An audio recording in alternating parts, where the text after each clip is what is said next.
আজ আমি বানাবো 2 প্যাকেট পাঁপড় দিয়ে একটা দারুণ রেসিপি পাঁপড়। চলো শুরু করা যাক। পাঁপড় নিয়েছি, সেটা বের করে নেবো। আর এটা না একদম ছোট ছোট সাইজের, এটা কিন্তু খুবই অ্যাভেলেবেল, দোকানে কিন্তু পেয়ে যাবে।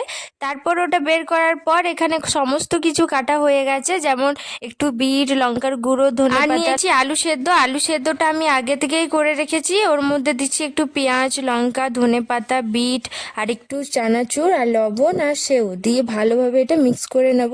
এটা হচ্ছে পুর, আলুর পুর। ব্যাস, এবার এই পাঁপড়ের মধ্যে আমি ঢুকিয়ে নেব।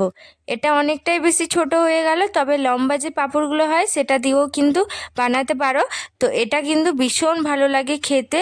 তো এইভাবে সাজানোর পর উপর থেকে আরেকটু সস আর দিচ্ছি সেও ভালোভাবে ছড়ানোর পর আমাদের রেডি পাঁপড় চাট। মধুমিতা পাল বলে একজনা কমেন্ট করেছে, খুব ভালো হয়েছে রেসিপিটা, অসংখ্য ধন্যবাদ কমেন্ট করার জন্য। যাই হোক, এই ভিডিওটা কেমন লাগলো অবশ্যই বলো। বাই, রাধে।